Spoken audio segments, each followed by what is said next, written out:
안녕하세요. 산책가자 다유가 인사드립니다. 비비추를 만났습니다. 외국 이름인 줄 알았는데 순 우리말이래요.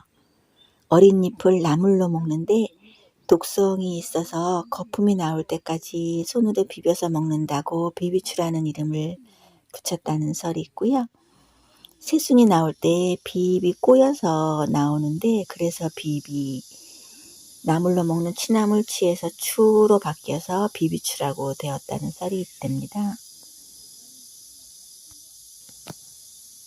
백합과라서 작은 백합꽃 같습니다. 2003년 2월에 백당나무를 이다리나무로 선정했던 적이 있는데요. 이 나무의 열매가 사랑의 열매와 닮았다고 했대요. 사랑의 열매가 이웃사랑 나눔 실천 캠페인의 상징이잖아요. 백당나무가 빨갛게 익으면 다시 한번 눈길을 주세요. 깊은 산에서 자란다는 우리나라 특산종 솔채꽃을 수목원에서 만났습니다. 가늘게 가는 꽃대를 저의 허리만큼 올리고 하늘하늘 피어있는 솔채꽃. 꽃이 전해주는 슬픈 옛 이야기들 가운데 솔채꽃도 빠질 수 없는 주인공이죠. 슬픔을 안고 꽃으로 다시 태어난 요정의 가녀린 몸짓에 어찌 달래주어야 할지 모른 채 어여쁜 모습에 취해 보았습니다. 꽃봉우리가 제비를 닮았고 꽃을 펼치면 곡갈 모양이 되어서 제비곡갈꽃이 있는데요. 큰 제비곡갈은 전체가 더 크기 때문에 붙여진 거예요. 서양에서는 돌고래를 연상시킨다는 의미의 이름을 붙였다는군요. 개체수가 그리 많지는 않은가 봅니다.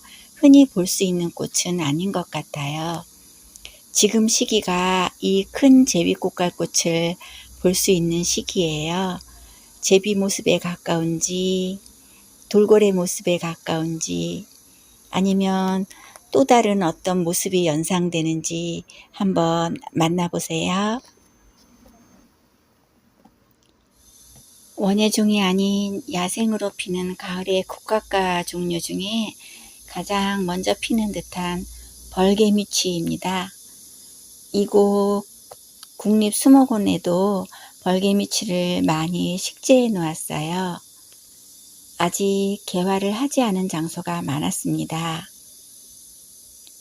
이름에 취자가 붙은 걸 보니 어린 새싹은 나물로 먹는가 봅니다. 더러더러 피어있는 벌개미치를 영상에 담아 보았습니다.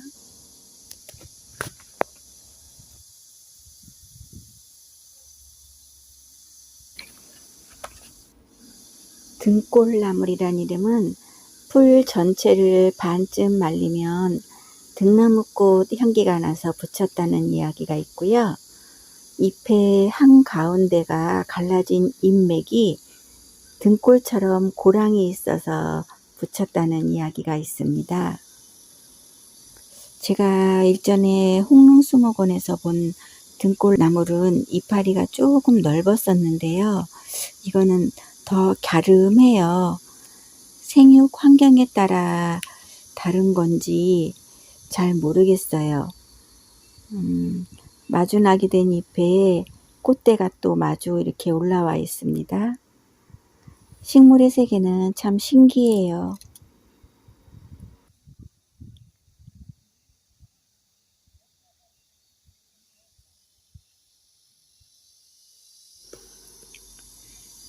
생태 교란종인 서양 등골나물은 이 잎자루가 길다고 해요. 저희 등골나물은 잎자루가 없지요. 잎과 꽃과 뿌리가 하얗다는 삼백초를 또 만났습니다. 일전에 홍릉숲에서 만난 삼백초 아이들 잎은 수분이 끝난 상태인지 모두 녹색으로 되어 있었거든요. 이 국립수목원에서 만난 삼백초도 가루바지 수분이 끝나고 이제 서서히 녹색잎으로 되돌아가는 중이네요. 식물의 세계는 언제나 놀라워요.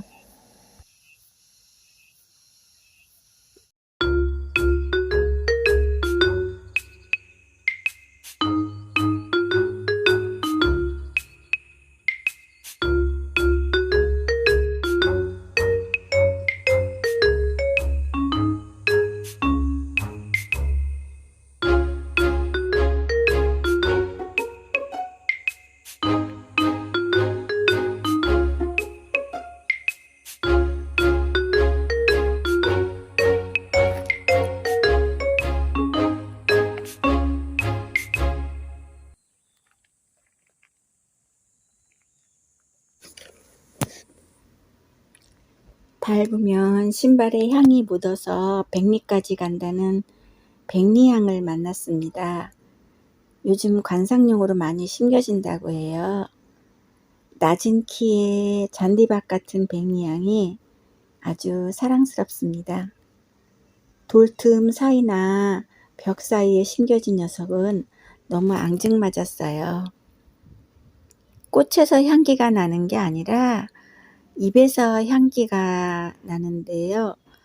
저는 꽃에다가 코를 대고 끙끙거리기만 하고 향을 못 느끼겠네 하면서 그냥 아픈 허리를 다시 세웠었네요. 잎을 하나라도 따서 비벼볼 걸 그랬어요. 아쉽습니다.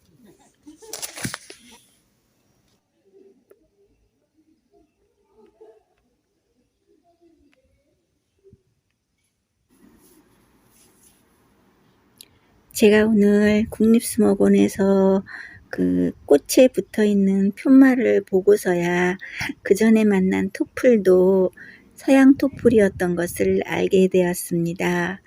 토플과 서양 토플은 구분하기가 너무 어렵네요. 꽃이 참 신비롭게 예뻐요. 유럽이 원산지래요. 관상용으로 재배되던 것이 야생으로 퍼졌대요. 여러 색상으로 개량된 듯한데 저는 개인적으로 흰색이 좋아요.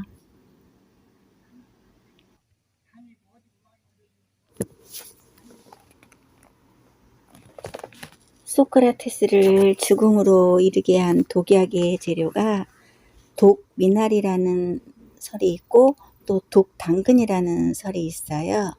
둘 다 미나리과의 독성이 아주 강한 식물이에요.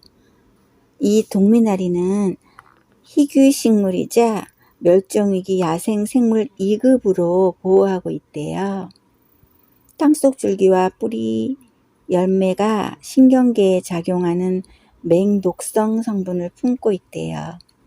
일반적으로 미나리는 향긋한 향이 나지만 독미나리는 줄기를 자르면 화학약품 같은 불쾌한 냄새가 난다고 해요. 미나리꽃과 비슷한 듯 달라요.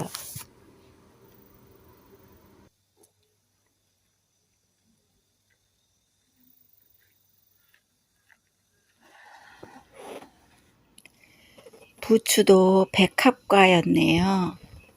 백합과에 속한 다년생 초본이래요. 다른 채소와는 달리 한 번만 종자를 뿌리면 그 다음 해부터는 뿌리에서 싹이 돋아나서 계속 자란답니다. 동남아시아가 원산이고 우리나라 전역의 상가들에서 자생하고요. 농가에서 재배하고 있답니다. 전국 각지에서 재배되는 만큼 부르는 이름도 다양한데요. 표준어가 부추이고요.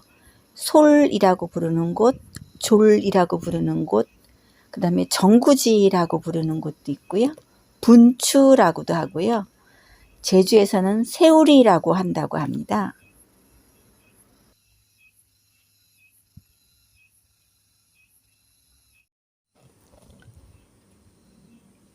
부추랑 같이 두메부추도 심겨져 있는데요. 꽃이 부추꽃보다 크네요. 그리고 자주색빛도 나고요. 꽃이 예뻐서 아마 관상용으로 심겨지는 것 같은데요. 두메부추도 영상에 한번 넣어 보았습니다.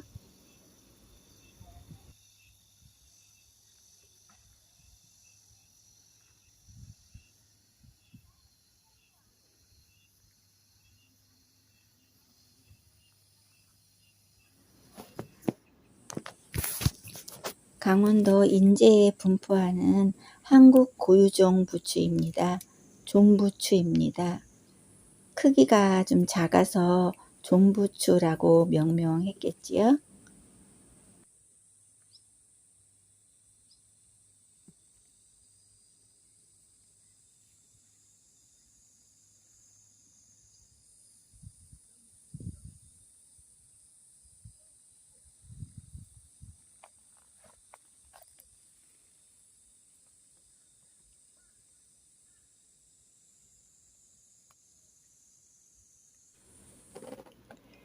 부산의 해안가에서 자라던 희귀식물인 부산 꼬리풀이 서울 가까이 육지까지 왔네요. 비스듬히 누워 자라던 습성 그대로예요.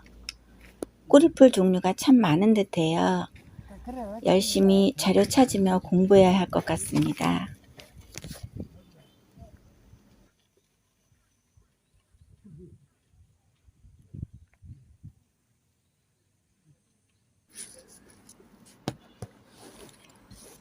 봄에 한바꽃 축소해 놓은 모양인 하얀 꽃이 피었던 병아리꽃나무인데요. 빨간 열매를 4개씩 살포시 품고 있는 모습이 너무나 예뻐서 영상에 올려보았습니다.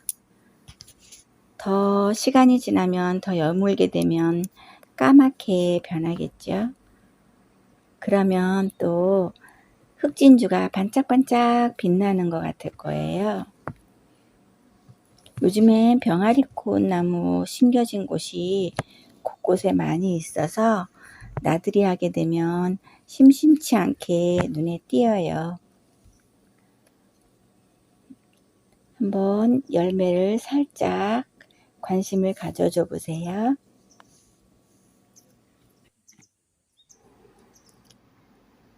우리나라 자생식물 꽃입니다. 주로 고산지대 그늘진 곳에 서식하고 습지에 가장자리나 계곡에 자생지가 있지만 개체수는 많지 않다고 해요. 활짝 핀 자주색 꽃들이 줄기에 따닥따닥 붙어 있어요. 줄기도 엄청 휘청거릴 정도로 길게 자랍니다. 자주꽃 방망이. 꽃방망이로 누군가의 어깨를 살짝 치면 나는 너를 좋아해 라는 표현이 될 것 같네요. 흰 꽃이 피는 것도 있는데요. 그럼 흰꽃 방망이가 되겠죠? 자주꽃 방망이. 너무 예쁩니다. 저는 한 번도 본 적이 없는 것 같아요. 아니면 예전에 봤지만 이름도 모르고 하니까 무심히 지나쳤던지요. 너무 예쁜 꽃을 보았습니다. 오늘도 저는 처음 보는 꽃을 보면서 굉장히 신기했고 무척 행복했어요. 아주 즐거운 하루였습니다.